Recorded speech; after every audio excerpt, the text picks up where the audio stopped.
Good evening, everybody, and welcome to Hangar Flying. My name is Mary O'Connor, and I'm filling in for Harry Keeling. I am the Secretary of the Board of Directors of the Alaskan Aviation Safety Foundation, and I also work at the National Institute for Occupational Safety and Health. That's my day job, where I manage the aviation safety program. This evening, we are honored to have Ro Bailey back on our show. Ro is the Deputy Director for the Alaska Center for Unmanned Aircraft Systems Integration, and she's the Director of the Pan-Pacific Unmanned Aircraft Systems Test Range Complex. We talked a little bit during our last show about the funding, and I think it's important to mention that UAF was chosen to lead the project for one of the 6 test sites for the UAS, and that's a national award that we were given, and I'm very pleased to have Ro talk a little bit about that. Well, thank you, Mary. I'm very happy to be here and to be able to talk about that. It's an enormous honor to be selected to be one of the 6 test sites. There were 25 applicants, all of whom were very interested in getting one of these, with the expectation that they would be in the lead for introducing these new systems into the National Airspace System. Interestingly enough, though, this isn't one of those federal contracts that people think about where there's buckets of money. Actually, there's no money at all that comes with this. So it's all about the honor, and it's about how we find ways to go find work, which is funded for other reasons, along the same ways that I described in the last show, to be able to fund our work, and then we find ways to incorporate the questions that need answering for the FAA into that work, and then collect the data that way. Of course, if the federal Congress decides that they want to fund all 6 of us, we would not turn that down.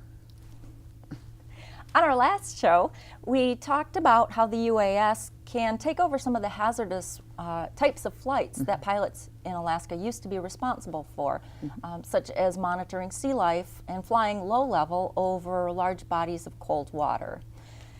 When we talk about UAS, one of the issues that comes up is the ability to see them.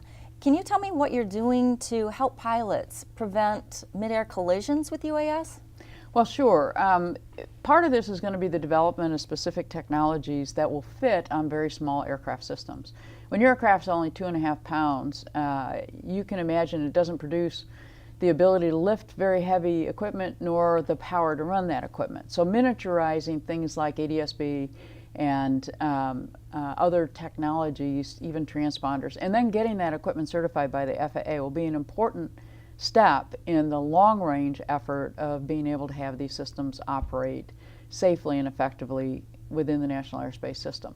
But in the meantime, while we're doing this testing, we take 100% of the responsibility for ensuring that we don't run into someone else. That's one piece of it. The second part, though, is when we start flying outside of very remote, very restricted areas, we'll be using chase planes, manned chase planes, or we always use ground observers to watch what's going on, and we'll stay within visible line of sight during that period of time.